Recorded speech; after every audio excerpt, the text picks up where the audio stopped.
Chinese Executive Vice Foreign Minister Zhang Ye met with his South Korean counterpart, Mr. Lim, today. He reiterated China's strong opposition against the possible deployment of THAAD, which is the missile defense system, by the U.S. into South Korea. Help us to understand, Mr. Yuan, why so strongly the opposition from China? First of all, I think it's our long-time stand to position this kind of anti-missile system.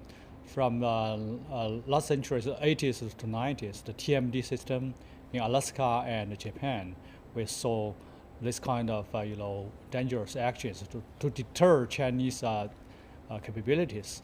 And this thought can be viewed as a part of the whole anti-missile arc system from Alaska to Japan to South Korea to Philippines and Australia.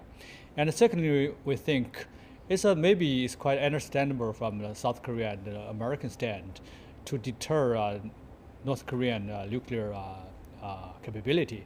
But we think it's go beyond much more the basic needs in doing that, because of the thought system can go beyond from North Korea, Korean Peninsula to cover the whole China and even reach to Russia and Central Asia. I see. So it's very easy for us to think this system is not just for the single purpose to deter DPRK. Does Washington, Mr. Paal, understand the very strong concern coming from China? What is likely to be the balance that Washington wants to take? Well, I think Washington has heard the Chinese objections very clearly. It's difficult for me to understand how a leader of South Korea or a leader in Washington can tell the people of the two countries that we have a defense capability against this new threat, but we're not going to take action to deter that threat. That's just not possible in democracies. And so this technology is going to go forward. It's not, as the government says over and over again, it's not aimed at China. It has a residual capability that might affect China, but the driving force is the threat that is unmistakably coming from North Korea. Okay, Mr. Paal, may I just follow up a little bit? Are we running out of options besides deploying this specific missile defense system? As we all know, Mr. Yuan clearly also mentioned that this can go much beyond the defense needs of just the Korean Peninsula. Well, I think you're right. We are running out of options. The effort by China to get back on a negotiating track was highlighted just a couple of weeks ago when Ambassador Wu Dawei went to North Korea and tried to persuade them not to go ahead with a missile test, as far as we can tell. And the test was announced while he was in Pyongyang. All right. The North has been on a path to develop their capabilities as rapidly as they can be developed.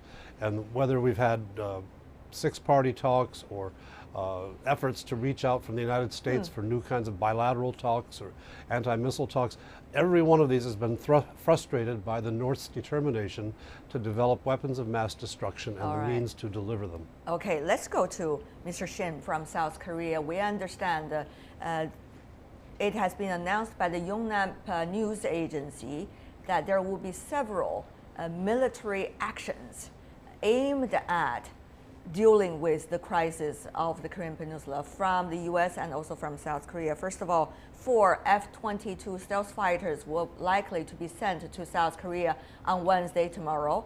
Meanwhile, there's also likely the deployment of 2 aircraft carrier.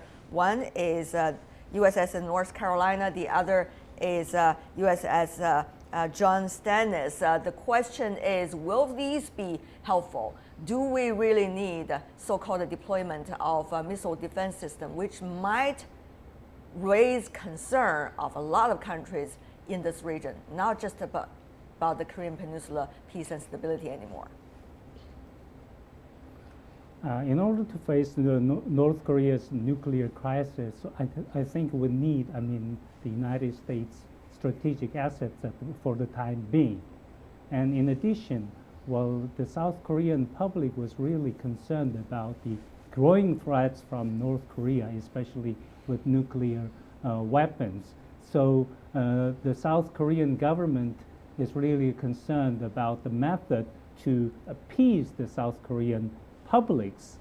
So that's why the South Korean government is considering the introduction of THAAD system, because THAAD system is not in a tax system, it is defensive system. So I think, well, it is closely related to national defense, I mean the interest of national defense.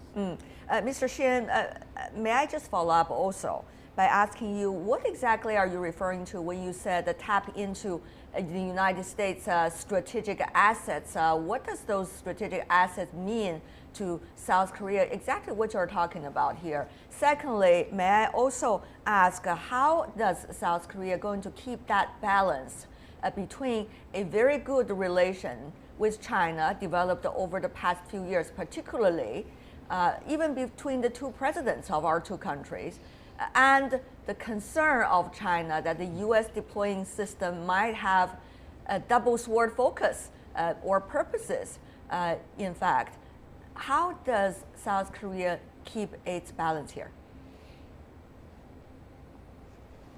Well, actually, South Korea does not have any means to dominate the escalated tensions by North Korea, because North Korea possesses nuclear weapons. So that's why South Korea needs or help from the United States from the perspective of strategic assets.